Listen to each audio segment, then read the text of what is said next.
Picture this: a world where two artists, each convinced of their own genius, stare across a crowded workshop, their brushes poised not just to create, but to outshine. The air crackles with tension, not just rivalry, but something far more powerful: the burning desire to leave a mark on history. This wasn't just the Middle Ages. It was an era where competition wasn't about defeating your opponent, but about elevating art itself to heights no one had ever dreamed possible. Behind every stunning stained glass window, every towering cathedral spire, and every meticulously illuminated manuscript, there's a story of clashing egos, fierce ambition, and the kind of creative fire that only rivalry can ignite. Think about the last time you felt truly inspired. Maybe it was a breathtaking piece of art or a melody that stopped you in your tracks. Now imagine that same feeling, but multiplied by the pressure of someone else's brilliance pushing you to go further, to dig deeper. That's exactly what happened in the workshops and scriptoriums of medieval Europe. Artists didn't just work in isolation. They thrived in a world where every stroke of the brush, every chisel against stone, was a silent challenge to their peers. And the result, masterpieces that didn't just define an era, they transcended it, leaving behind legacies so powerful, we're still unraveling their secrets centuries later. So what made these rivalries so extraordinary? It wasn't just about skill or even fame. It was about something far more human: the relentless pursuit of perfection. When two visionary minds locked horns, they didn't just compete, they transformed each other, bending the limits of what art could be. From the grandeur of Gothic cathedrals to the delicate intricacies of illuminated gospels, these clashes of talent didn't just produce beautiful objects, they reshaped culture itself. And today, we're going to step inside those workshops, to walk the cobbled streets where these giants of creativity once stood, and to uncover the drama, the passion, and the sheer audacity that turned rivalry into timeless art. This isn't just a story about the past. It's a testament to what happens when human ambition meets creative fire. And trust me, by the end, you'll never look at a medieval masterpiece the same way again. But these artistic rivalries didn't emerge in a vacuum. They were carefully cultivated by the wealthy and powerful, patrons who understood that competition could be their greatest weapon in the battle for prestige. Picture a medieval court where kings and cardinals weren't just admiring art, but actively weaponizing it, commissioning rival masterpieces to prove their own dominance. These patrons weren't mere spectators, they were puppet masters, pulling strings to ignite creative clashes that would leave the world breathless. Take the Medici family, the ultimate power brokers of Renaissance Florence. They didn't just collect art, they curated rivalries, strategically funding competing artists to push each other toward brilliance. When Lorenzo de' Medici wanted to cement his family's legacy, he didn't settle for one genius sculptor. He backed both Michelangelo and Leonardo, knowing their friction would spark innovation. It was a high-stakes game where every fresco, every statue became a chess move in a grand display of cultural supremacy, and it wasn't just about vanity. For rulers and religious leaders, art was propaganda, a way to shout their magnificence across centuries. When Pope Julius II demanded Michelangelo paint the Sistine Chapel, it wasn't just for beauty's sake. It was to outshine every other cathedral in Christendom. He pitted Michelangelo against Raphael, stoking their rivalry until Rome itself became a canvas for their duel. The result, a ceiling that didn't just decorate a chapel, it redefined human expression. This system of patronage transformed art into a battlefield, but the casualties were worth it. Every time a nobleman sponsored a competition, every time a bishop commissioned rivals stained glass windows, they weren't just inflating egos, they were accelerating history. The pressure to impress patrons forced artists to shatter old techniques, invent new ones, and chase perfection with desperate hunger. Without these orchestrated rivalries, we might never have seen the dizzying heights of Gothic architecture, the emotional depth of Giotto's frescoes, or the delicate precision of illuminated manuscripts. So the next time you stand in awe before a medieval masterpiece, remember, it wasn't just talent that created it. It was the unrelenting drive to outdo a rival, to please a patron, to etch one's name into eternity. Behind every stroke of genius, there was a king whispering, a pope demanding, a Medici scheming, and in that collision of money, power, and raw creativity, art didn't just evolve, it exploded. To understand the full weight of this architectural rivalry, you have to step inside these cathedrals literally. Walk into a Romanesque church, and you'll feel it immediately. The thick, rounded arches pressing down like the weight of heaven itself, the dim light filtering through small windows as if the very walls are holding their breath. This was art as fortress, a bulwark against chaos, where every stone whispered stability and endurance. Now cross the threshold of a Gothic cathedral, and suddenly the world transforms. Light pours through stained glass in kaleidoscopic rivers.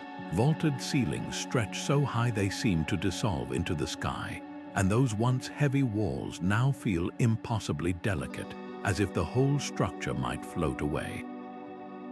This wasn't just a difference in taste, it was a revolution in how humanity saw its place in the cosmos. The Romanesque style, with its roots in ancient Rome, was all about earthly permanence. Builders stacked stone upon stone, creating spaces that felt eternal, unshakable like God's kingdom on earth. Then came the Gothic visionaries who looked at those same stones and asked, what if we could make them sing? They invented flying buttresses to cheat gravity, turned walls into lacework, and filled every inch with light, as if reaching for the divine wasn't just a metaphor but a physical act. Chartres Cathedral didn't just surpass Romanesque churches, it mocked them, proving that holiness could be found not in weight, but in weightlessness. Yet here's the twist, this rivalry wasn't just between architects, it was a battle for the soul of medieval Europe. The Romanesque style spoke to an older world, one where faith was solemn, rooted, even fearful.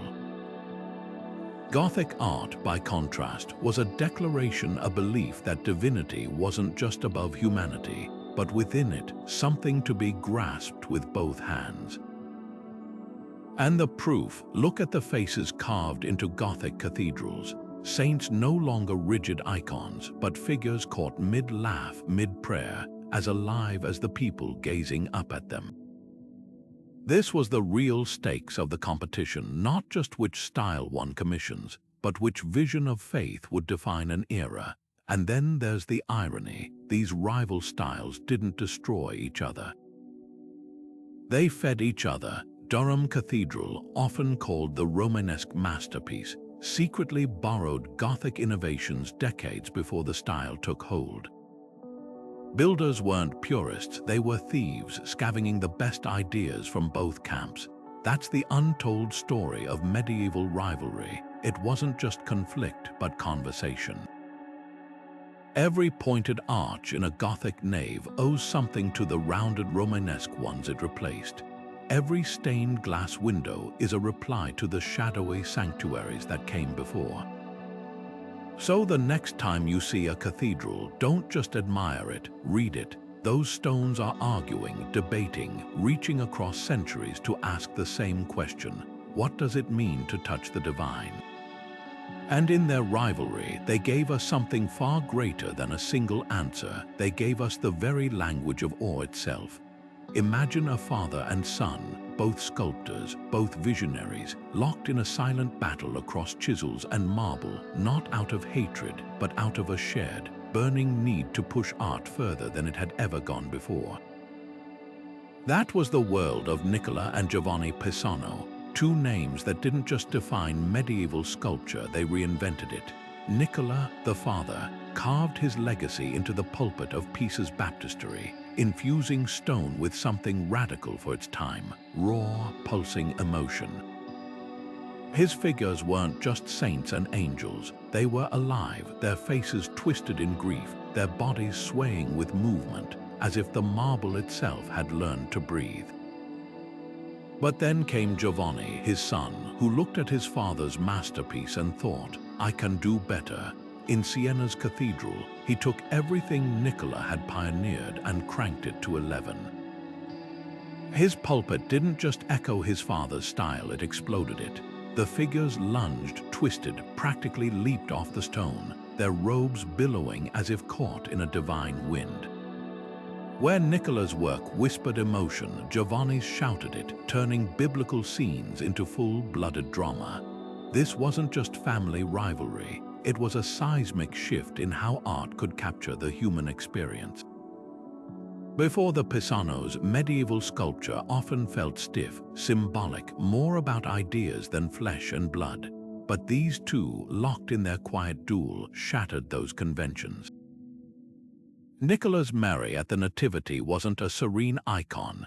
She was a real woman, exhausted and radiant, cradling her newborn with tangible tenderness. Giovanni's Massacre of the Innocents wasn't a static tableau, it was chaos frozen in stone, mothers screaming, soldiers lunging, a scene so visceral you could almost hear the cries. And here's the genius of their competition, it wasn't destructive. Each time one outdid the other, they didn't erase the past, they built on it. Nicola's innovations gave Giovanni a ladder, Giovanni's daring gave Nicola's ideas new wings. Together, they bridged the gap between the medieval world and the Renaissance, proving that emotion, movement, and humanity belonged in sacred spaces. Their legacy, look at Michelangelo's Piet, as centuries later the way Mary's grief feels so real, so present, that didn't come from nowhere. It started with two Pisanos, a father and son, whose rivalry didn't just elevate their craft, it changed the course of art forever. Deep in the candlelit scriptoria of medieval monasteries, a different kind of battle raged. One fought not with swords, but with quills and pigments. While knights clashed on distant battlefields, monks waged their own war for glory, hunched over parchment in a silent competition to create the most breathtaking illuminated manuscripts the world had ever seen. This wasn't just about copying sacred texts, it was a high-stakes race to transform words into windows of the divine. Take the Book of Kells, that jewel of Celtic artistry. Every swirl of its intricate knotwork, every riot of color in its miniature illustrations, wasn't just decoration, it was a gauntlet thrown down to every other monastery in Europe. The scribes of Iona didn't just want to preserve the Gospels, they wanted to dazzle, to prove their devotion through sheer virtuosity. And then there's the Lindisfarne Gospels, its pages alive with patterns so precise, they seem woven by angels. These weren't books, they were masterpieces in disguise, each stroke of the pen a silent challenge to rival scriptoria. Top this if you can. But here's what makes this rivalry so fascinating. It was fueled by paradox. These monks had renounced worldly pride, yet their manuscripts became monuments to human ambition. They lived in isolation, yet their work sparked a creative arms race across continents. A single page might take months to complete, with pigments hauled from distant lands, lapis lazuli blue from Afghanistan, crimson from Mediterranean insects, all for the sake of outshining some unseen rival scribe 100 miles away. The irony, their competition, born of vanity, became one of history's great acts of preservation. While wars burned libraries, these monks saved knowledge by trying to outdo each other. And the techniques they pioneered, gold leaf pressed so thin it seemed to glow from within, inks mixed with crushed gemstones for unearthly radiance, borders so densely patterned they hypnotized the eye. this was innovation born of one-upmanship. When a monk in Canterbury heard rumors of a rival monastery's new shading technique, you can bet he stayed up all night perfecting something even more revolutionary. These weren't just craftsmen, they were alchemists turning parchment into portals to another world. Yet beneath the splendor lies a deeper truth. Every time a monk painstakingly drew a celestial creature in the margin, or gilded a sacred initial until it shimmered, he wasn't just showing off. He was reaching for something beyond human skill, trying to capture the ineffable beauty of heaven itself. That's why these manuscripts still stun us today, not just because they're beautiful, but because they're desperate, charged with the fervor of artists who believed their work might just brush against the divine. So next time you see a photo of those glittering pages, remember, you're not looking at a book. You're looking at a 1,000-year-old battlefield where the weapons were brilliance and faith, and the only casualty was mediocrity. The skyline of medieval Europe wasn't shaped by chance. It was forged in a feverish game of architectural one-upmanship, where cities staked their reputations on stone and mortar. Picture the builders of Chartres Cathedral squinting up at the rising spires of Rheims, their hands calloused from carving saints into flying buttresses, their minds racing. How do we go taller? How do we make the light dance through stained glass like nowhere else? This wasn't just construction. It was a sacred arms race where every inch of height, every flicker of stained glass radiance was a whispered argument about which city truly had God's ear. What's astonishing isn't just the ambition, it's the sheer audacity of their engineering. These were craftsmen working without blueprints, without modern physics, relying on intuition and whispered secrets traded like guild gossip. When the master builder of Beauvais dreamed of a choir vault soaring 150 feet into the heavens, he wasn't just showing off, he was gambling with gravity itself. And when it collapsed twice, first in 1284, then again in the 1500s, it didn't deter rivals. If anything, it fueled them, because in this high-stakes game, failure wasn't shame, it was proof you dared something extraordinary. But the real genius of these competitions, they weren't zero-sum. Builders might have been rivals, but they were also thieves, borrowing each other's breakthroughs with grudging admiration. Chartres' revolutionary flying buttresses became Rheims' inspiration. The ribbed vaults of Durham Cathedral found their way to Paris.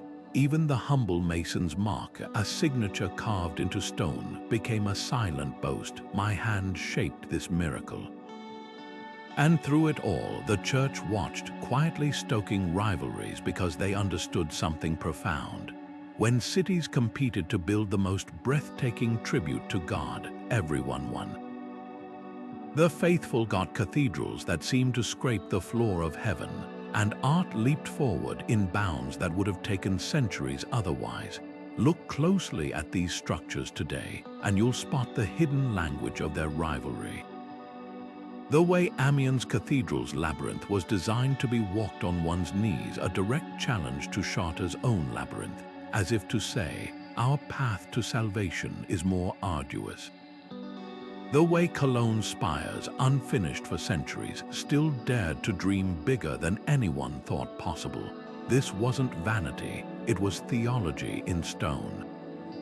A cathedral's height wasn't just about prestige. It was a physical prayer, a city's collective reach toward the divine. And in that reach, they gave us something even more enduring than their spires, proof that competition, when fueled by reverence, doesn't just build monuments.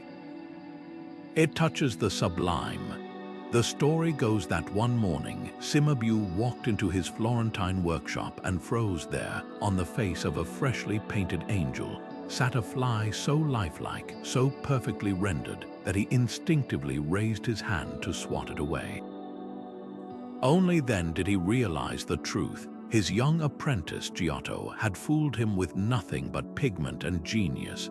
That moment, whether legend or fact, cracked open the door to a new era.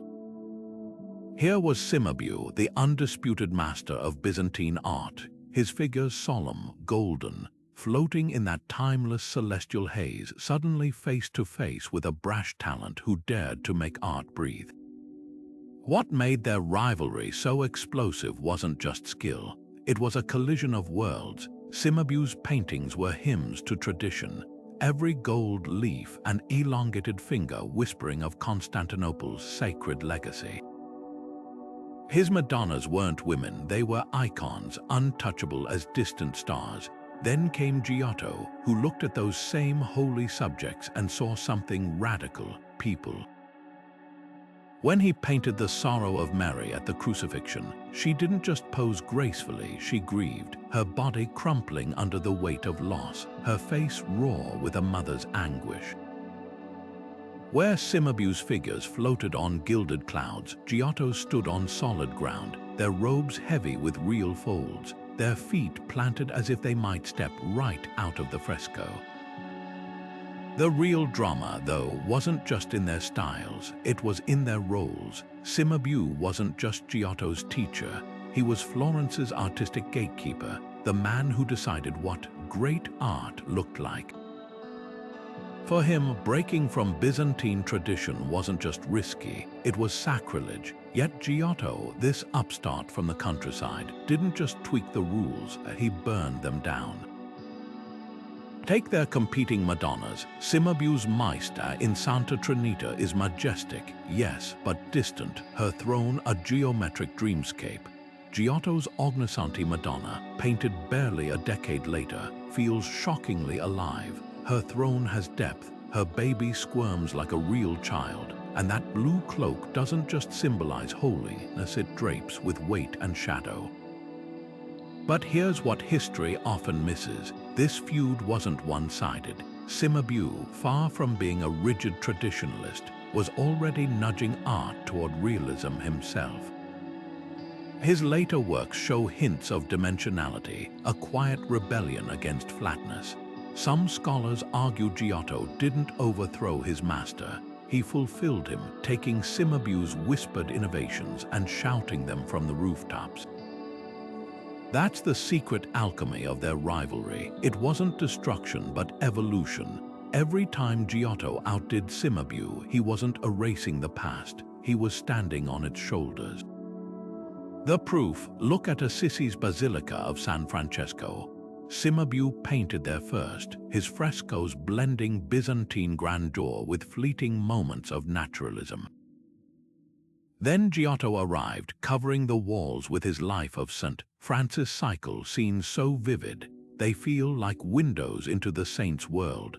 The contrast is stark, yet the building itself tells the truth. These weren't enemies, but stepping stones.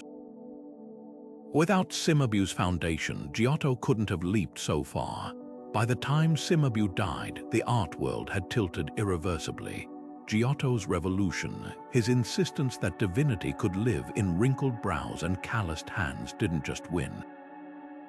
It changed everything. Yet when Dante wrote his Divine Comedy, he placed both men in purgatory's circle of proud artists, as if to say, rivalry isn't sin but fuel. And perhaps that's their greatest legacy. That fly Giotto painted, it wasn't just a trick, it was the first buzz of a coming storm, the sound of art waking up. Hidden in the threads of medieval tapestries lies a battle far more intricate than the scenes they depict. A silent war between two cities, each weaving not just fabric but power itself. Arras and Paris didn't just produce tapestries, they weaponized them, turning wool and silk into tools of influence that hung in the halls of kings and cardinals. Picture a nobleman walking into a rival's castle, only to stop dead at the sight of a wall covered in a sprawling, impossibly detailed tapestry from Arras, a not-so-subtle reminder of who had the deeper coffers, the sharper artisans, the favor of the elite. This wasn't interior design, it was psychological warfare. What set these cities apart wasn't just skill, but ambition. Arras, the early titan, dominated the trade with tapestries so coveted. Their name became synonymous with luxury. Arras itself meant hanging in medieval England. Their workshops perfected the Millefleurs style, where backgrounds burst with hundreds of tiny flowers, each stitch a testament to patience and precision. But Paris, hungry for its share of prestige, struck back with innovations of its own.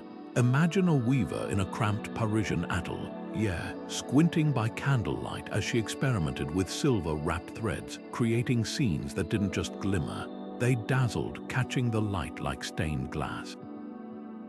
Then came the masterpieces born from this rivalry, The Hunt of the Unicorn and The Lady and the Unicorn. These weren't just pretty pictures, they were technical marvels, blending symbolism with storytelling so rich they're still decoded today.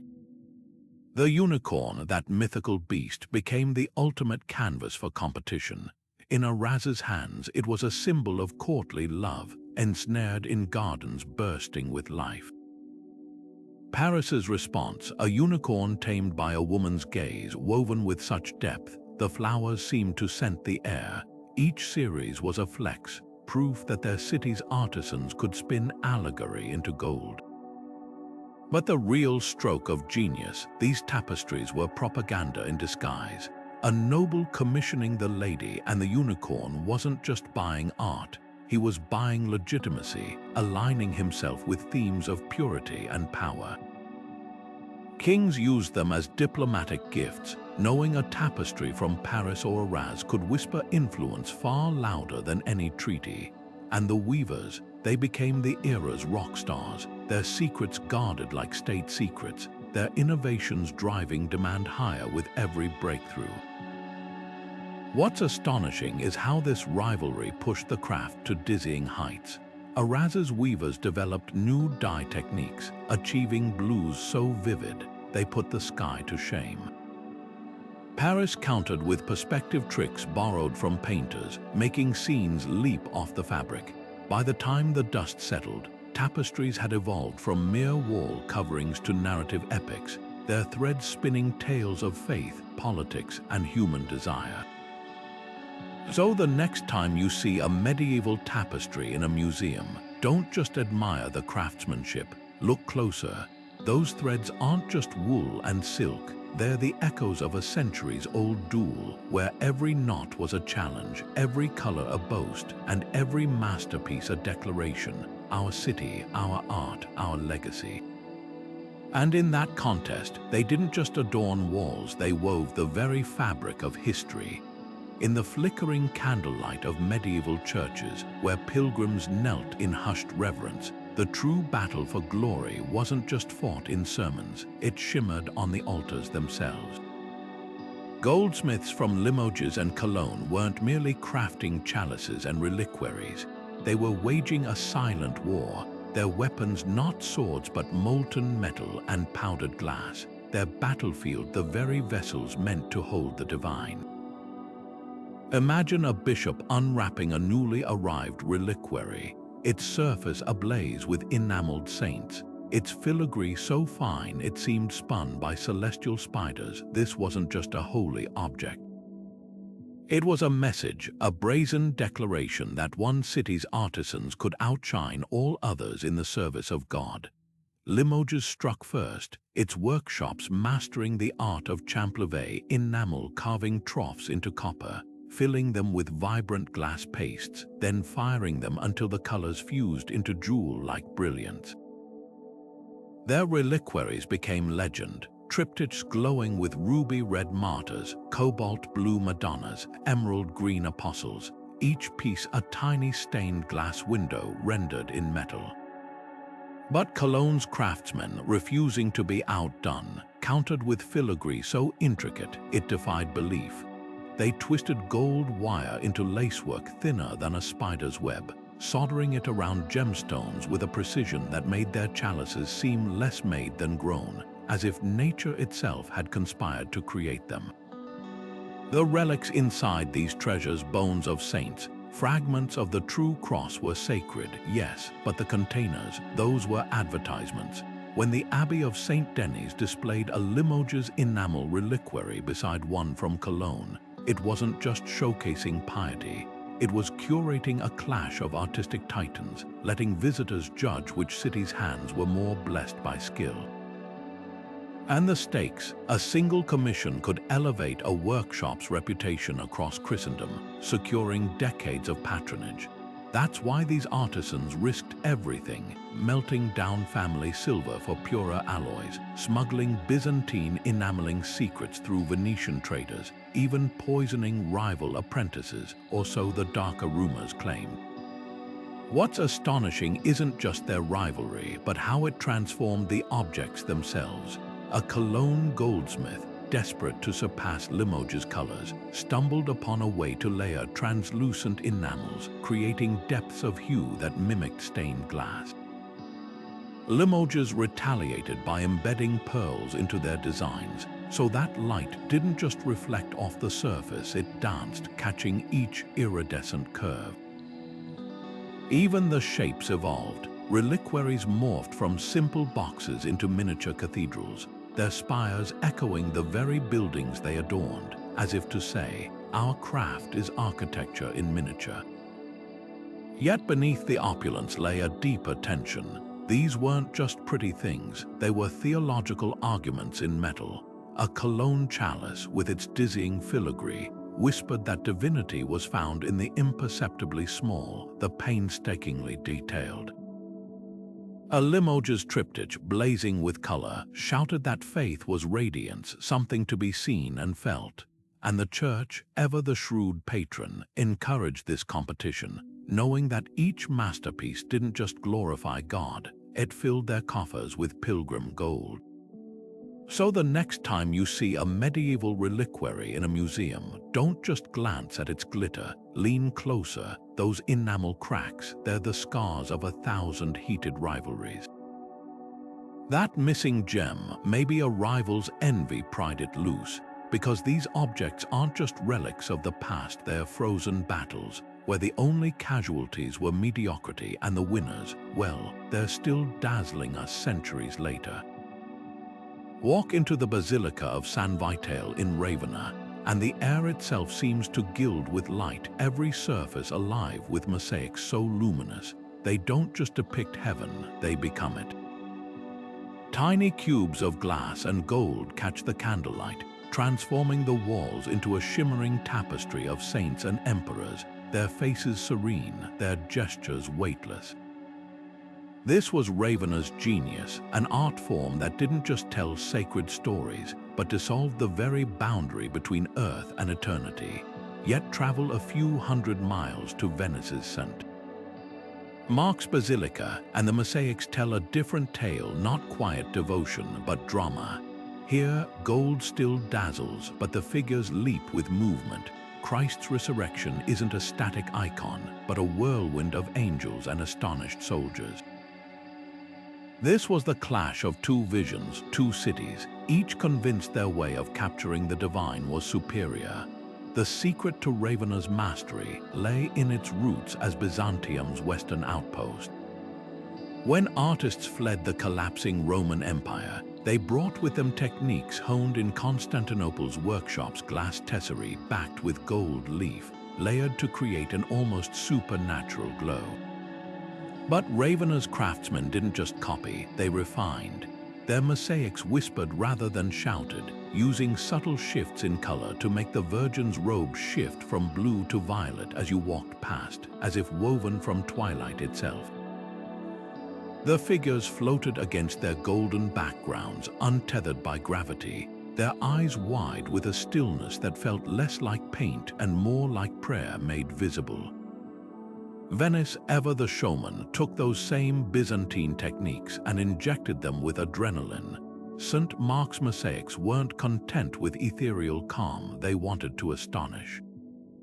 Scenes like the Last Judgment sprawled across entire domes, bodies twisting in terror or ecstasy, the gold not just a backdrop but a roaring fire. Venetian artists played with perspective centuries before the Renaissance, tilting floors and angling tesserae so the images seemed to move when viewed from below. Where Ravenna's mosaics felt like windows into heaven, Venice's were spectacles designed to overwhelm pilgrims with their sheer audacity. Yet this rivalry wasn't just about aesthetics, it was a battle for cultural supremacy. Ravenna, once the seat of Byzantine power in Italy, clung to tradition as its political star faded, its mosaics becoming a last, glorious echo of imperial might. Venice, rising as a maritime empire, used its mosaics as propaganda, proving it could outshine even Byzantium in splendor. When Venetian ships looted Constantinople during the Fourth Crusade, they didn't just bring back relics, they hauled off entire mosaic panels to adorn St. Mark's, a not-so-subtle flex that said, "We don't just imitate greatness, we steal it." What's miraculous is how this competition preserved vanishing arts. As frescoes replaced mosaics elsewhere, Ravenna and Venice kept the craft alive, pushing each other to new heights. Ravenna's artisans perfected the smalto technique, blending glass with minerals to achieve hues so vivid, they've resisted fading for 1,500 years. Venice countered with cartooning, designing mosaics on paper first, allowing for compositions of unprecedented complexity. The result, a legacy that outlasted empires. Today, when sunlight floods San Vitel's apse, or when the lamps swing in St. Mark's, those ancient tesserae still catch the light exactly as their makers intended, not as fragments of the past, but as living proof that rivalry, when fueled by reverence, doesn't just preserve beauty. It immortalizes it. By the 12th century, the rules of artistic competition had changed forever. No longer just a matter of personal rivalries, but an entire system engineered for excellence. Enter the guilds, part trade union, part quality control board, part relentless incubator of talent. These weren't mere clubs, they were the beating heart of medieval craftsmanship, where rivalry was codified into law and innovation wasn't just encouraged, it was demanded. Take Florence's Wool Guild, the Art della Lana, which didn't just oversee textile production but turned it into a high-stakes sport. Their annual competitions weren't about finishing first, they were about redefining what wool could be. Dyers raced to invent new shades, weavers pioneered intricate patterns, and the losers, they didn't just walk away empty-handed, they risked losing the right to work altogether.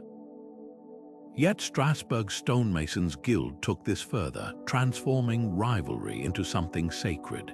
Their lodge wasn't just a workplace, it was a laboratory where geometry met divinity. Apprentice pieces weren't judged by masters, they were pitted against each other in brutal, public showdowns.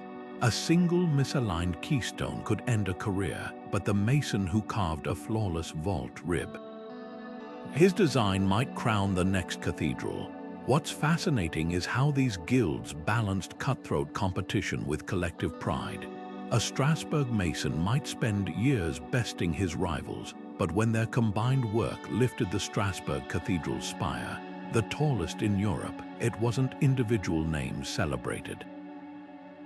It was the guild's triumph, proof that structured rivalry could elevate an entire city's skyline.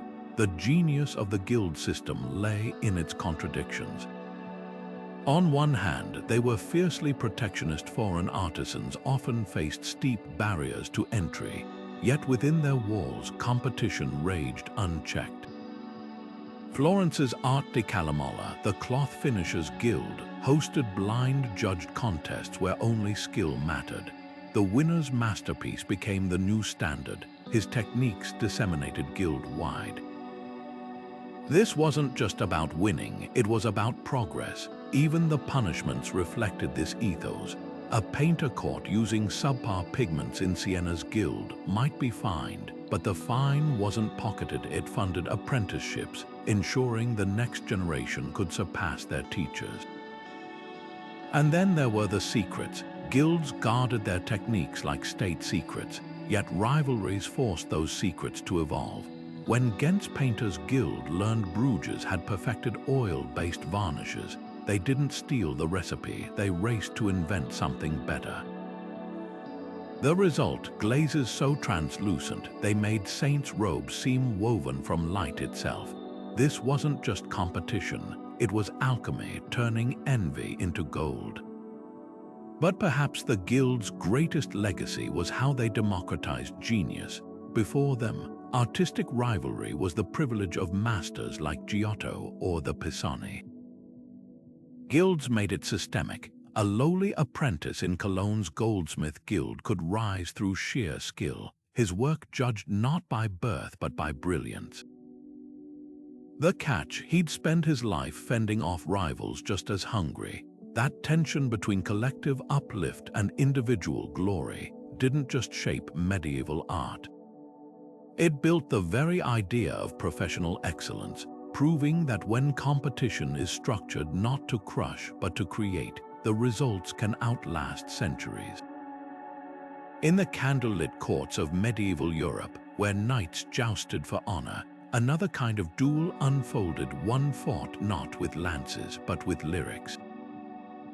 Troubadours from the sun-drenched hills of Provence and minnesingers from the misty forests of Germany turned poetry into a battlefield, each vying to prove their verses could pierce hearts more deeply than any blade. This wasn't just entertainment, it was a cultural arms race where the stakes were nothing less than the soul of love itself. The troubadours, with their Occitan melodies, spun tales of finima refined, unattainable love that burned brighter for its impossibility. Picture a crowded hall in Aquitaine, where Bernard de Ventadorn's voice rises, trembling with longing, as he sings of a lady as distant as the moon. His rival, Arnaut Daniel, counters with a sestina, its intricate rhyme scheme a mathematical marvel, each stanza folding back on itself like a lover's torment. These weren't just songs, they were technical feats designed to outshine competitors in both emotion and craft. Meanwhile, north of the Alps, the minnesingers answered with their own revolution. Walther von der Vogelweide, the rock star of medieval Germany, didn't just imitate Provençal tropes, he subverted them. Where troubadours idolized unrequited passion, Walther dared to suggest love could be joyful, even earthly. His Unter der Linden paints a tryst not in grand castles, but under a humble linden tree, the trysting spot still warm from his beloved's presence. It was a scandal and a revelation. The genius of this rivalry lay in its ripple effects. Troubadours clung to Occitan, elevating a regional dialect into the language of high art. Minnesingers, defiant, championed Middle High German, proving vernacular tongues could carry just as much grace as Latin. Their competitions weren't just about ego, they were about identity. When Wolfram von Eschenbach adapted Chrétien de Troyes' Percival into Parzival, he didn't just translate, he transformed, infusing the tale with Germanic ideals of knighthood. The result, a story so compelling, it inspired Wagner's operas centuries later. Yet beneath the artistry simmered real tension. Courts kept score, patrons took sides, and a poorly received poem could exile a poet to obscurity. The Canta de Mio Cid, Spain's epic of El Cid, wasn't just literature. It was propaganda commissioned to outshine rival kingdoms' heroic tales. Even Dante, writing decades later, couldn't resist settling scores in the Divine Comedy, placing troubadours in purgatory's circle of pride alongside Giotto and Cimabue. What's often forgotten is how these verbal duels preserved history itself. Minnesingers like Tannhäuser wove crusade chronicles into their verses, turning dry events into gripping sagas. Troubadours encoded political satire so sharp it skirted treason. Their rivalries didn't just produce pretty words, they forged the very idea that poetry could be both personal and powerful, a mirror to society's dreams and despairs. So the next time you hear a love song, remember, those chords carry echoes of medieval halls where poets once battled not for gold, but for something far more enduring, the right to define beauty for their age. And in their clashes, they gave us more than verses. They gave us a new way to listen to the human heart. Death wasn't just a specter lurking in the shadows of medieval life. It was a showman, a dancer, a grinning maestro conducting the grandest performance of all. And in the hands of competing artists, this macabre muse became something even more startling, a mirror held up to society itself. The dance macabre wasn't merely art, it was a cultural reckoning where painters and woodcutters raced to outdo each other in depicting mortality's chilling choreography. Picture a fresco in Paris's Church of the Holy Innocents, its walls alive with skeletons dragging emperors and beggars alike into their ghastly waltz, each figure more expressive, more darkly inventive than the last. This wasn't just morbidity, it was innovation fueled by rivalry, where every artist's brushstroke whispered, "Can you top this?" What made these competitions so electrifying was their audacious blend of horror and humor. In Hans Holbein the Younger's woodcut series, a skeletal death playfully trips a pompous abbot mid-sermon, his mitre tumbling as if to say, "Your titles mean nothing here." Meanwhile, in Lübeck's Totentanz fresco, a skeletal fiddler grins as he leads a merchant still clutching his money bag into the grave. These weren't just warnings, they were satirical masterstrokes, cutting through medieval hierarchies with grim delight. Artists vied to make their deaths more expressive, their ironies sharper, knowing the true power of the dance lay not in fear, but in recognition. When a nobleman saw his own face on the fresco's panicked knight, or a baker recognized himself in the skeleton's unwilling dance partner, the message hit home: you too will join this carnival. Yet beneath the gallows humor simmered a radical egalitarianism. In an era rigidly divided by class, the dance macabre was the great leveler kings and peasants twirled in the same bony embrace. Artists competed to heighten this truth, each composition more subversive than the last. Burnt Knock's towering Talon dance of death didn't just pair skeletons with the living, it showed death as an equal opportunity employer, harvesting pope and plowman with impartial glee. The church, surprisingly, encouraged these visions. Why? Because while the imagery unsettled its lesson, that worldly status meant nothing before God kept congregations both humble and devout. The technical rivalries were just as fierce. Woodcutters like the master of the Berlin dance experimented with intricate cross-hatching to make their skeletons seem to leap off the page, while fresco painters in Basel mixed pigments with ground bone dust for an eerie, phosphorescent glow. Some workshops even staged macabre tableaux vivants, hiring actors to pose as death and his victims, freezing mid-dance so artists could capture the most unnerving angles. The result, a genre that felt less like art and more like prophecy, its power undimmed by time. Today, these works still unsettle because they refuse to let us look away. The dance macabre wasn't just medieval memento mori, it was social commentary at its most visceral, a reminder that art's greatest rivalries often emerge when creators dare to hold a mirror to life's darkest truths. And in that mirror, 6 centuries later, we still see ourselves staring back. Step into Chartres Cathedral on a summer morning, and you'll witness something miraculous: sunlight streaming through those legendary blue panes, painting the stone floor in hues so rich they seem stolen from the Mediterranean itself. This wasn't just stained glass, it was alchemy. Chartres artisans had perfected a cobalt recipe so vivid, historians still debate its secrets. Some say crushed sapphires, others whisper of rare minerals from distant mines. But the true magic lay in the storytelling. Each window unfolded biblical epics with the precision of a manuscript, from Noah's trembling ark to Moses parting the Red Sea. Every scene framed by jewel-toned foliage so intricate, pilgrims swore they saw leaves rustle in the sacred light. Then came Sainte-Chapelle, Paris's audacious reply. Where Chartres wove narratives, Sainte-Chapelle drowned viewers in radiance. Its architects didn't just install windows, they erased walls, 15 towering panels of glass stretching 49 feet high, turning the entire upper chapel into a lantern of divine fire. The effect was overwhelming.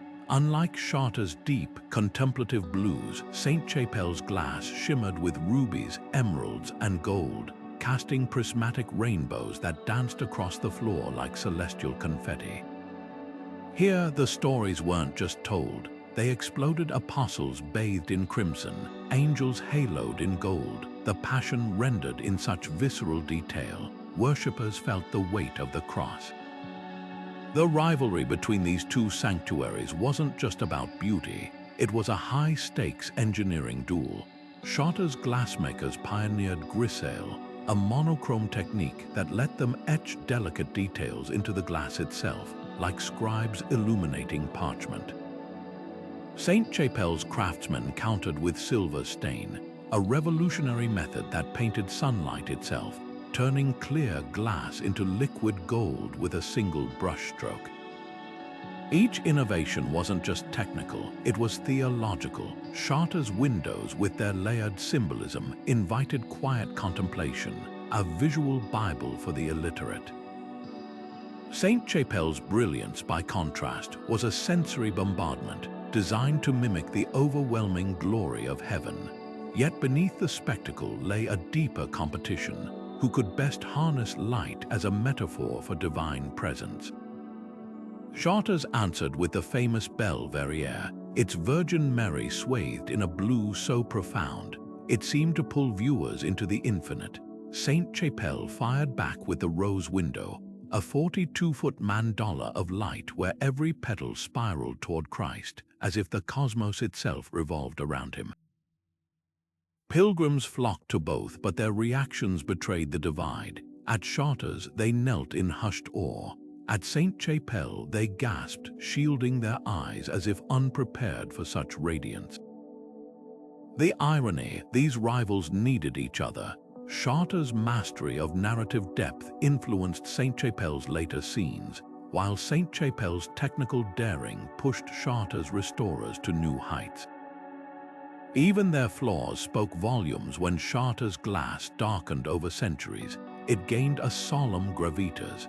When St. Chapel's panels shattered during the French Revolution, their painstaking reconstruction became its own act of devotion.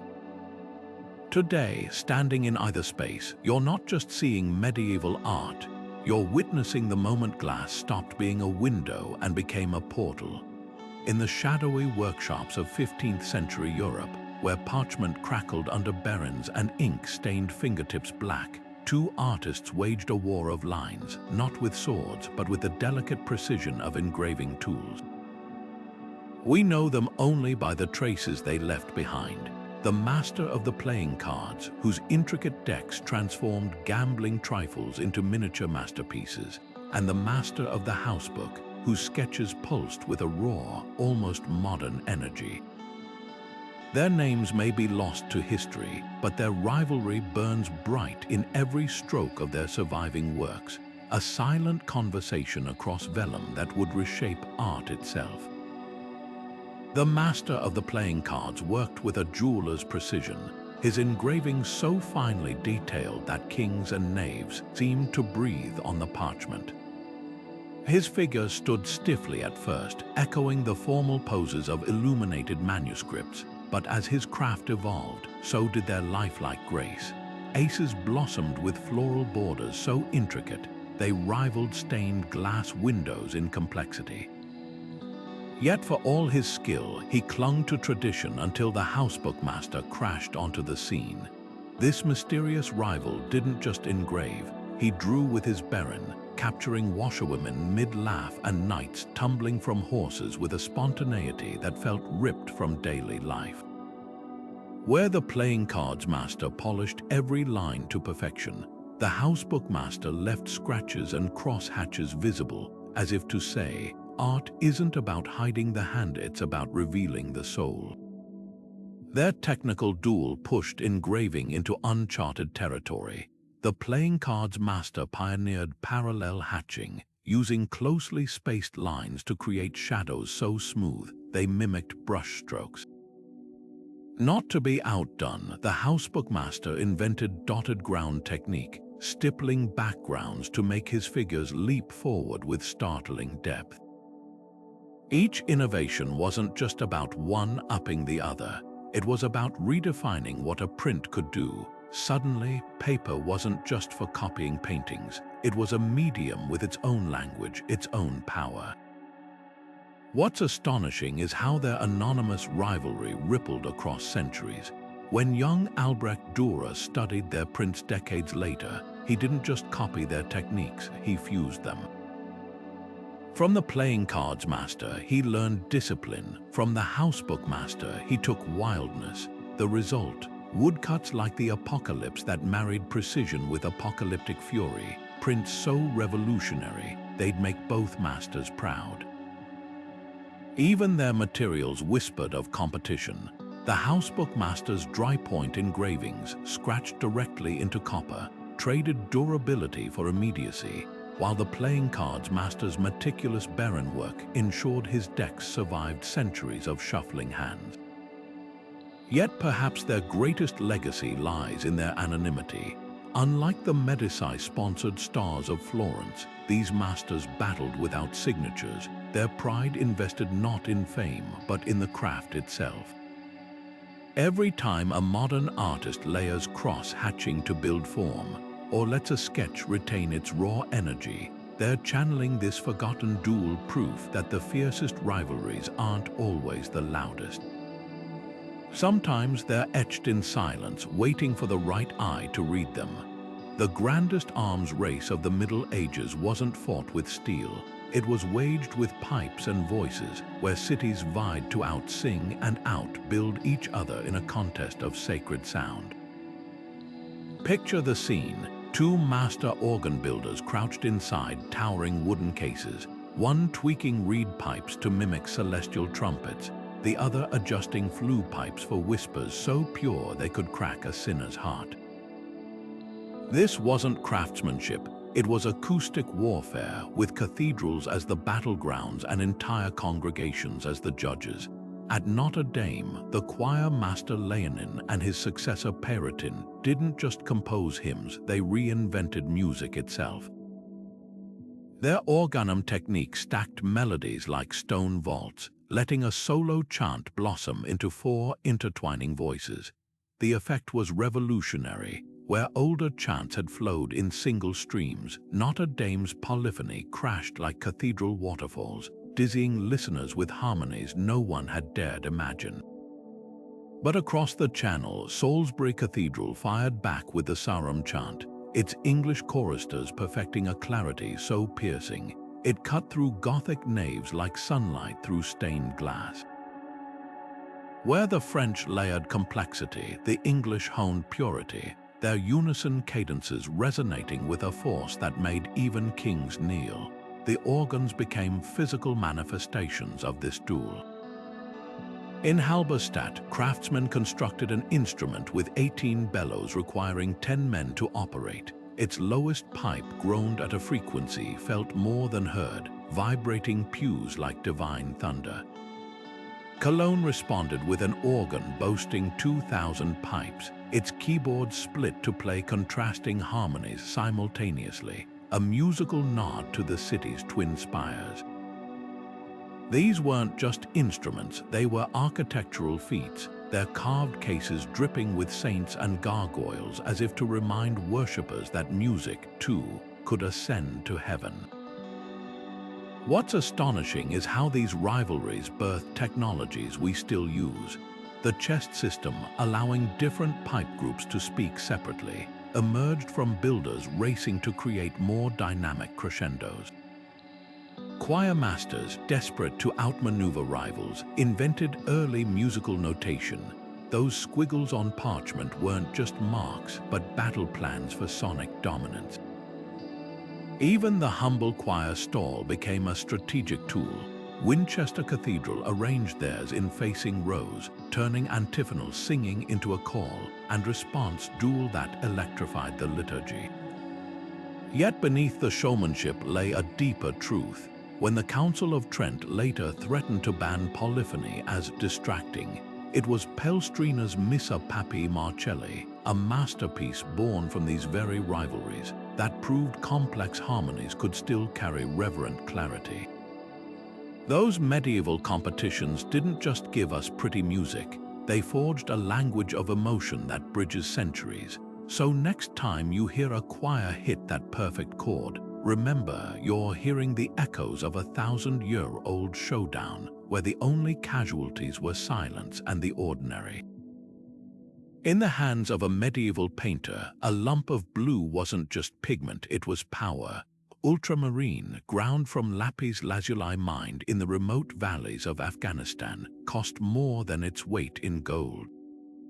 To possess it was to declare your patron's boundless wealth, your own unrivaled skill. But here's the twist, that dazzling blue wasn't just a color, it was a geopolitical chess piece.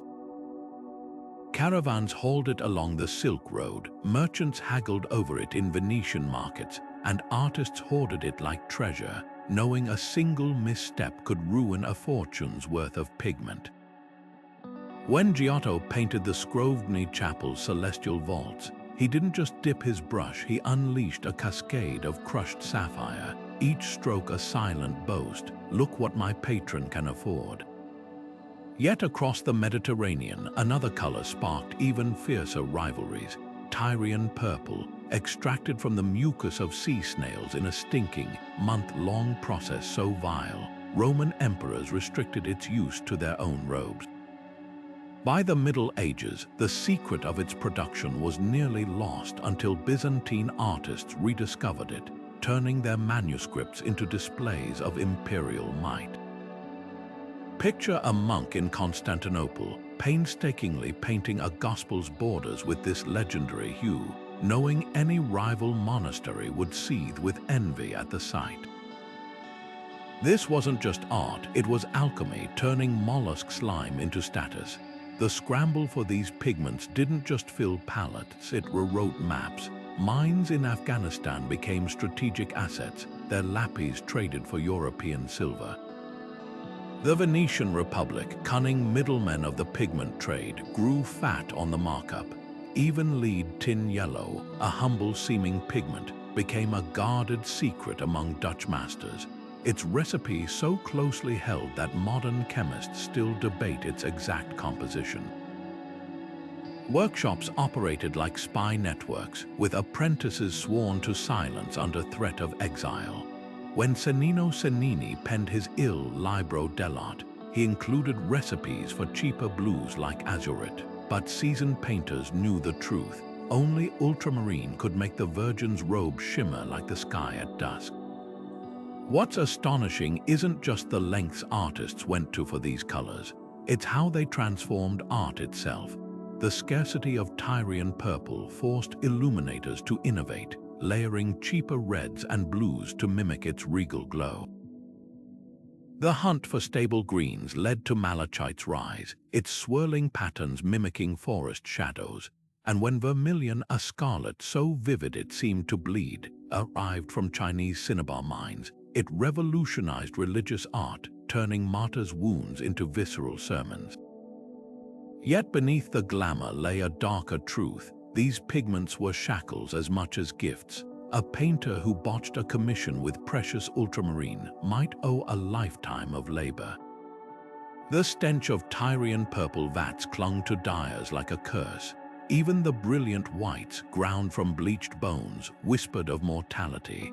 But in their pursuit, these artists did more than decorate, they stitched the world together, one vibrant hue at a time.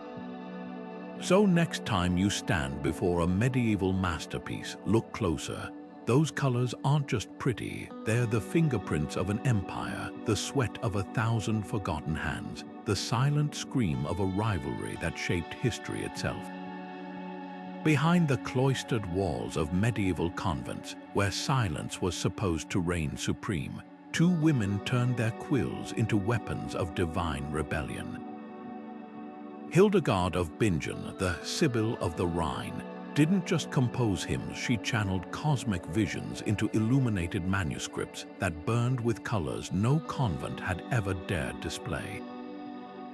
Her Civias wasn't merely a book, it was a volcanic eruption of female genius, its pages alive with mandalas of fire and towers of light, each illustration a defiant answer to anyone who claimed women couldn't interpret scripture.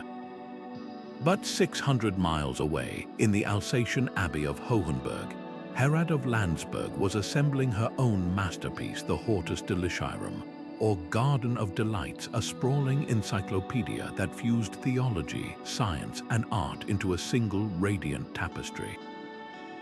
Where Hildegard's work blazed with prophecy, Herad's shimmered with meticulous scholarship, her pages crowded with diagrams of the cosmos, moral allegories, and even cheeky caricatures of lazy monks.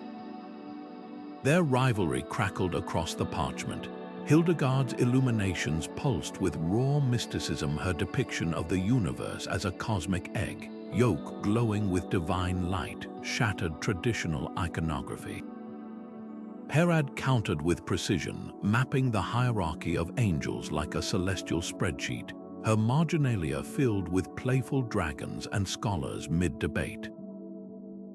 Hildegard's nuns worked in feverish bursts, grinding lapis lazuli into radiant blues for their abbess's visions. Herad's scriptorium hummed with systematic intensity, her team of scribes and artists collating knowledge like medieval Wikipedians. The contrast was deliberate. Hildegard's art screamed revelation, Herad's whispered reason, yet both were acts of quiet insurrection. What's staggering is how they weaponized their constraints. Monastic life demanded obedience, but these abbesses turned their convents into intellectual powerhouses.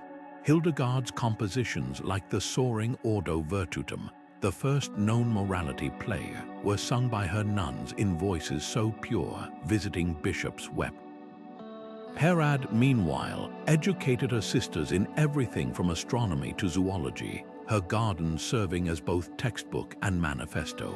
When male clerics scoffed at Hildegard's visions, she fired back with letters to popes and emperors, signing them God's trumpet. Herad, more subtle, embedded subversion in her imagery, her depiction of ecclesia, the church, as a crowned woman holding a chalice, subtly argued for female spiritual authority. The tragedy, Herad's garden burned in the Siege of Strasbourg in 1870, surviving only in copies, but its legacy, like Hildegard's, proved one unshakable truth. Medieval women didn't just participate in artistic rivalries, they reinvented them. Their battle wasn't for fame, but for the right to think, create, and claim space in a world determined to silence them. And in their defiance, they planted seeds that would bloom for centuries. In the margins of medieval manuscripts, where piety and playfulness collided, artists waged a silent war over the bodies of beasts that never were. Bestiaries weren't just catalogues of creatures, they were battlegrounds where griffins clawed, unicorns pranced, and artists raced to outdo each other in rendering the impossible as plausibly as parchment could bear. Take the Aberdeen bestiary's lion, its golden mane etched with such meticulous cross-hatching that you could almost hear its roar vibrating off the vellum.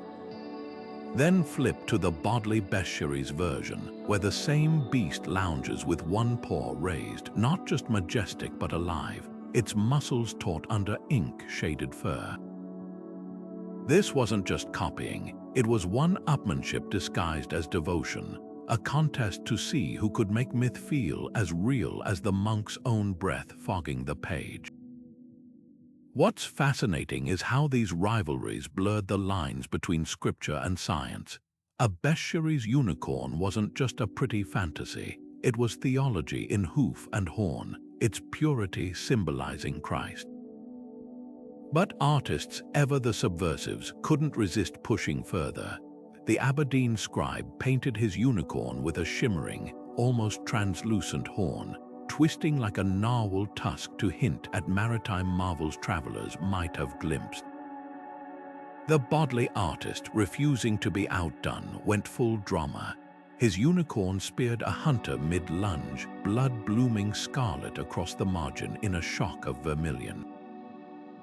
Suddenly, a moral allegory became a pulse-pounding scene, proof that even in holy books competition bred innovation.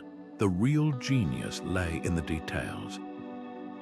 When depicting the Bonachan, a mythical bull whose flaming dung supposedly roasted pursuers, the Aberdeen illustrator played it straight, the beast's panic etched in comically wide eyes.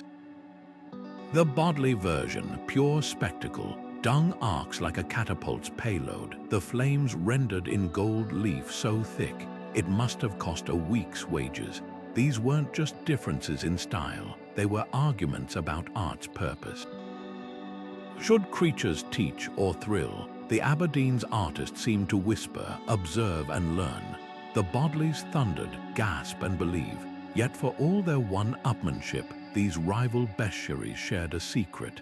They were stealthy science labs.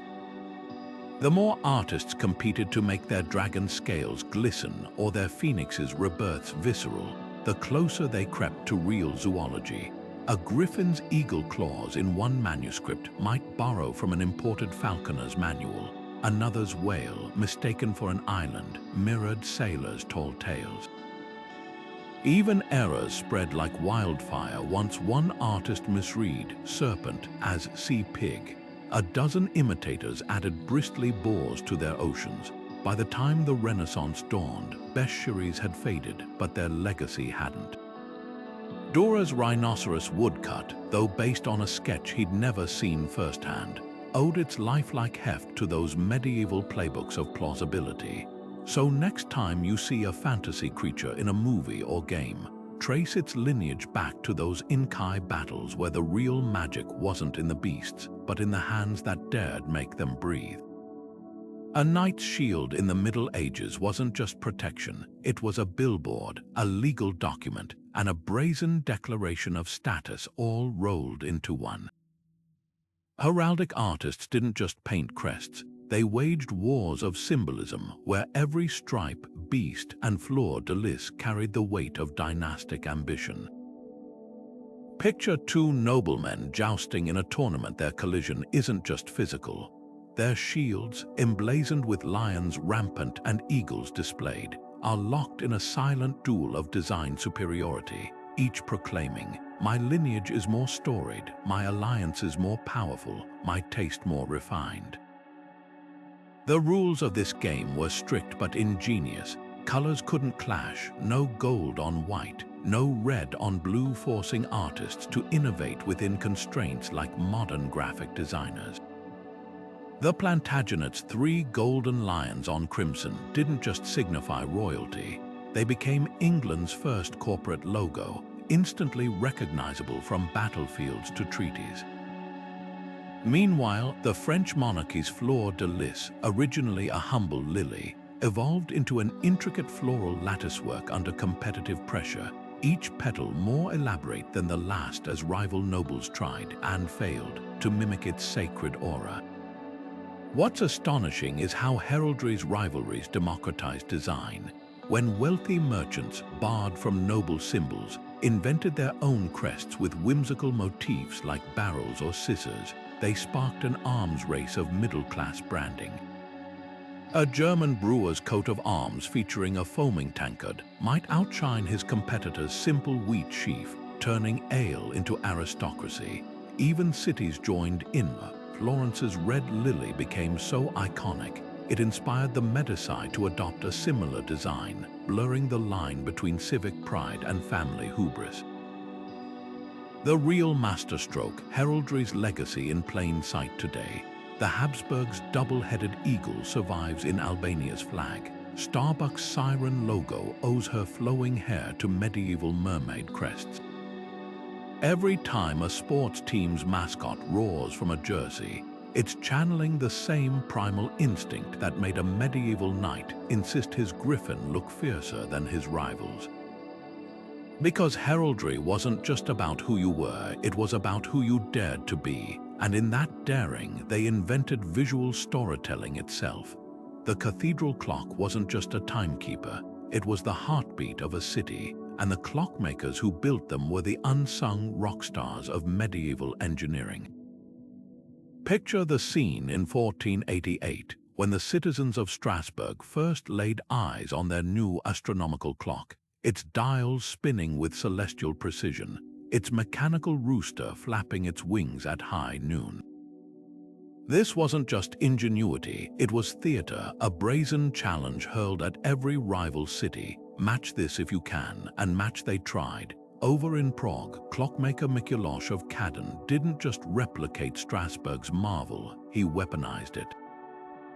His astronomical clock, completed in 1410, didn't just tell time. It mapped the heavens, its zodiac ring rotating with the seasons, its skeleton figurine ringing a bell to remind viewers of mortality. The rivalry between these two timekeeping titans wasn't about minutes and hours, it was about dominance. Strasbourg's clock boasted a parade of apostles that marched at noon. Prague's countered with a grotesque gallery of greed, lust, and vanity twitching to life every hour, turning time itself into a morality play. What's astonishing is how these competitions pushed engineering beyond its limits. Strasbourg's makers, determined to outshine Prague, incorporated a planetary display showing Mercury, Venus, and Mars orbiting Earth centuries before Copernicus appended cosmology. Prague's craftsmen, refusing to be outdone, added a unique sidereal time dial tracking stars' movements, a feature so advanced modern restorers still debate its original mechanism.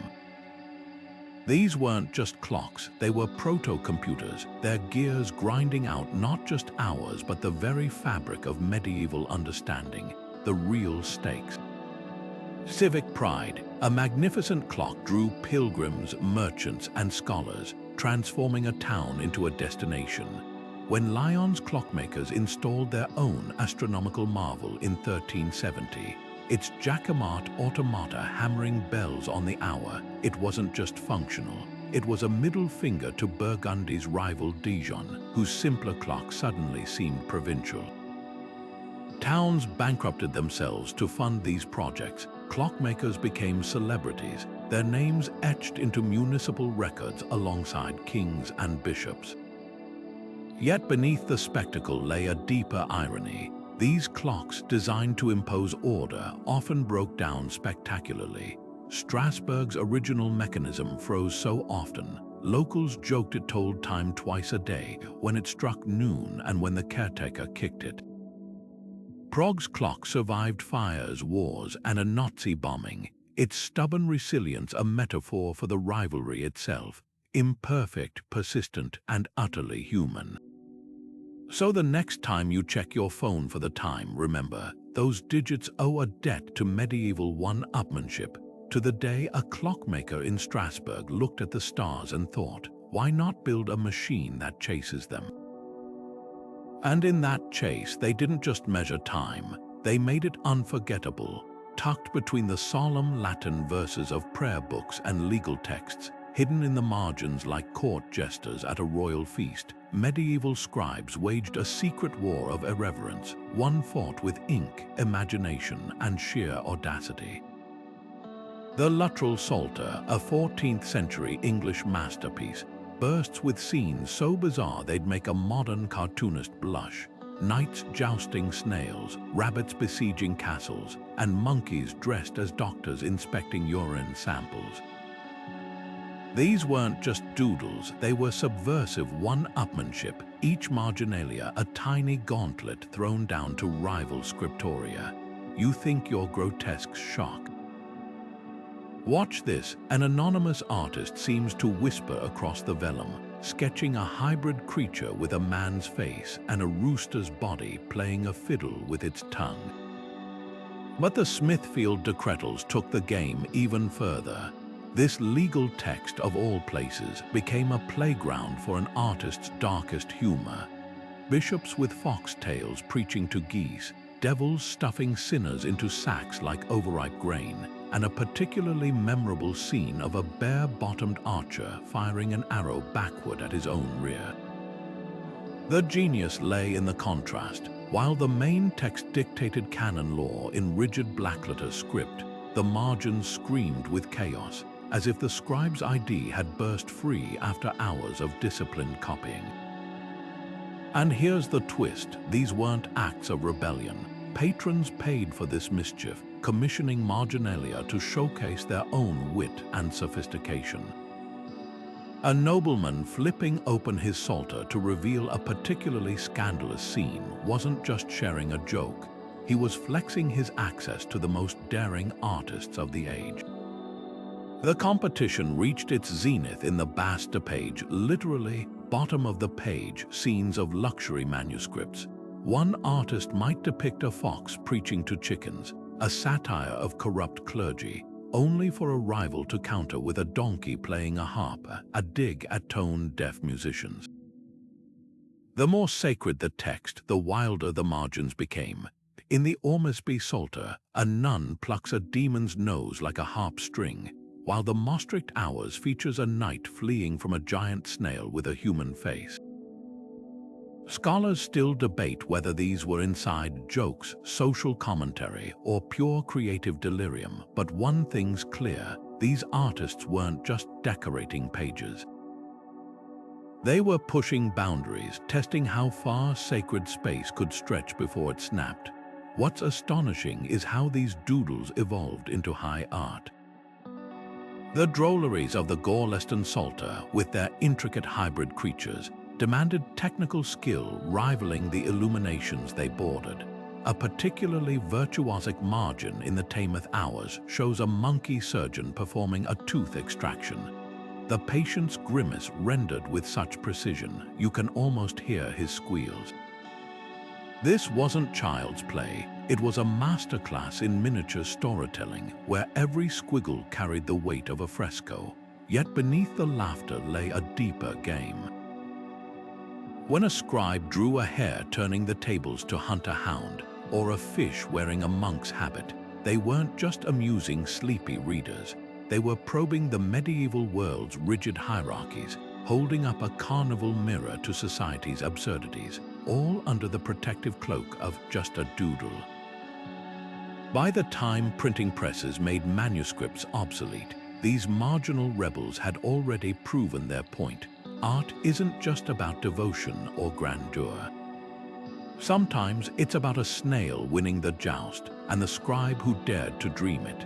The Silk Road was more than a route for spices and silks. It was a living, breathing arena where artistic visions clashed and merged in dazzling ways. Picture a Persian miniaturist in Tabriz, his brush tracing the delicate curves of a lover's face with lapis lazuli, while halfway across the world, a Florentine illuminator pored over a smuggled manuscript, marveling at how the colors seemed to glow from within. This wasn't imitation, it was inspiration with a competitive edge. European artists, dazzled by the intricate patterns of Islamic book arts, raced to adapt them into their own Bibles, blending Gothic lettering with arabesque so fluid they seemed to dance across the page.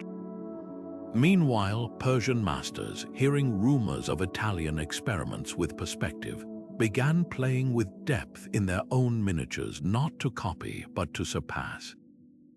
The rivalry crackled in ceramics too, when Chinese porcelain, thin as an eggshell, ringing like a bell, first reached Venice. It sent shockwaves through Mediterranean workshops.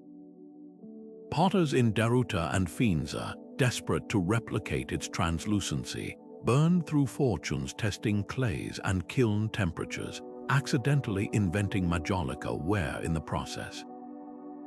Their solution, a creamy tin glaze that mimicked porcelain's sheen, then outdid it with vibrant narratives painted in cobalt and gold.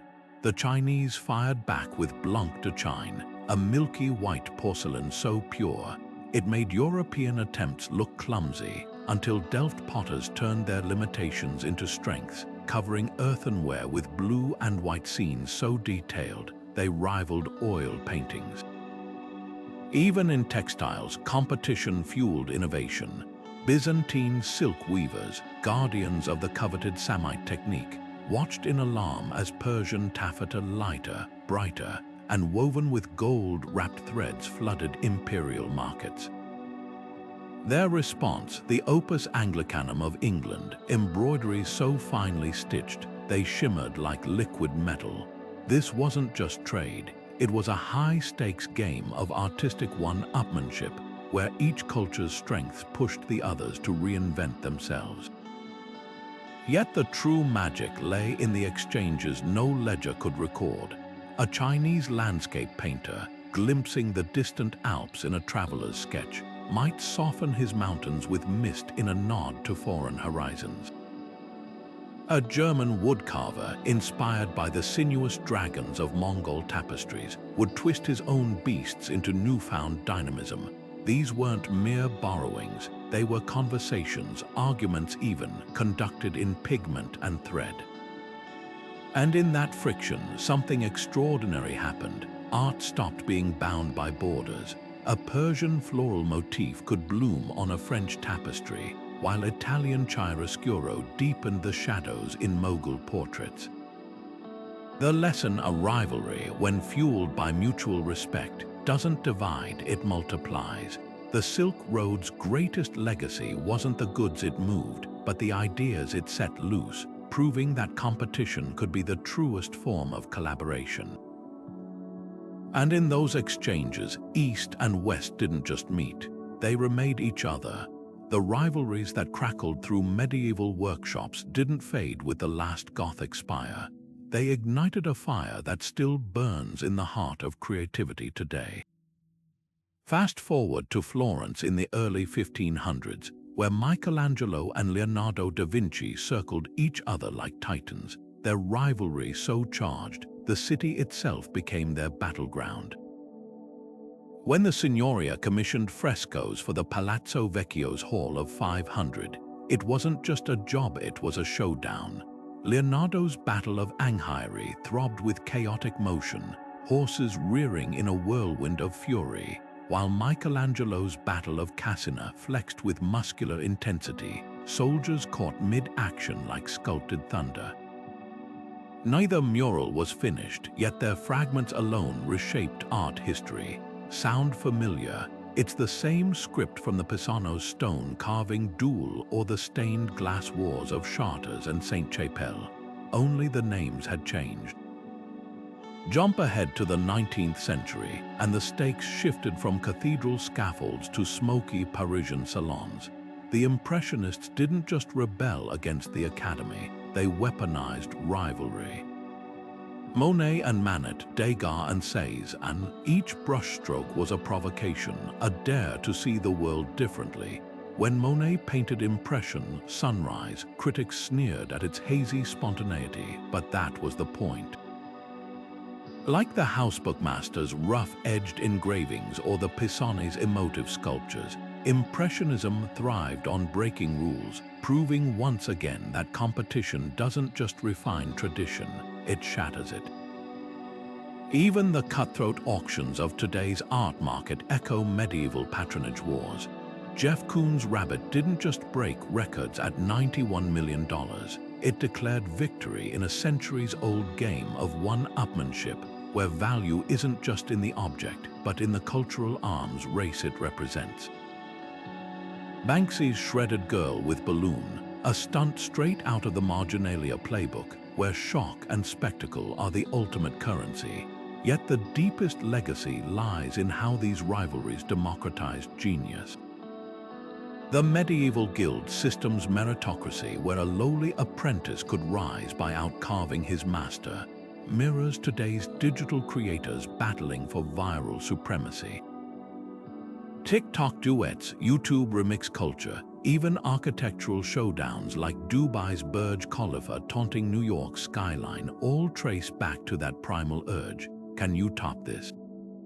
The tools have changed, but the drive remains. A medieval illuminator grinding lapis for a perfect blue would recognize the obsession in a graphic designer tweaking a Pantone shade for hours.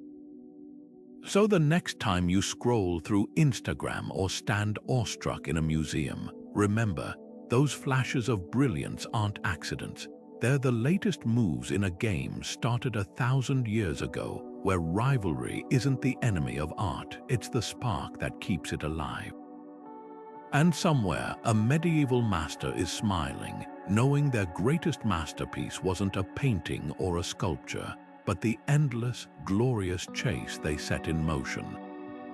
The masterpieces of the Middle Ages weren't just objects of beauty, they were battle scars from an endless war of ingenuity, each stroke of the brush or chisel a declaration of artistic supremacy. Consider the way Giotto's frescoes in Assisi didn't just decorate a church, they rewrote the rules of visual storytelling, forcing every artist after him to either imitate or innovate. That's the paradox of these rivalries. They were as destructive as they were generative.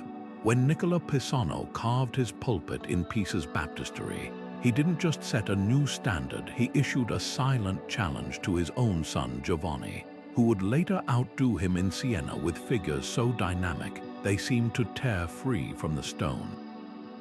This wasn't mere succession, it was a high-stakes relay race where the baton was passed through sheer creative one-upmanship. What's often overlooked is how these competitions transcended individual egos. The cathedrals of Chartres and Reims didn't just compete for height, they turned entire cities into collaborators, with generations of masons, glaziers, and sculptors uniting behind a shared vision of outshining their rivals. The same communal fire burned in the scriptoria, where anonymous monks toiled over illuminated manuscripts, each marginal doodle or gilded initial a tiny act of defiance against mediocrity. These weren't solitary geniuses working in isolation. They were nodes in a vast, competitive network that stretched across kingdoms and centuries. Yet the true legacy of these rivalries isn't just in the surviving artworks, it's in the mindset they forged. The medieval workshop wasn't a place of rote repetition. It was a laboratory where apprentices learned by watching masters duel with pigment and perspective. When Cimabue discovered Giotto's hyper-realistic fly painted on a panel, it wasn't just a prank, it was a manifesto, proof that art could evolve through playful provocation. That spirit echoes today in everything from architectural competitions to digital art forums, where creators still push boundaries by asking the same essential question: what if we tried it this way instead? So the next time you stand before a medieval altarpiece or trace your fingers along a Gothic arch, remember, you're not just seeing a static artifact. You're witnessing the frozen moment of 1,000 creative collisions, where rivalry wasn't the enemy of art, but its accelerant. And if these stories of clashing visions and raised stakes resonated with you, don't just hit subscribe, join the conversation. Tell us in the comments which rivalry from this era fascinates you most, because history's greatest masterpieces weren't made by solitary saints, but by stubborn, competitive, gloriously human creators, and their stories deserve to be told again and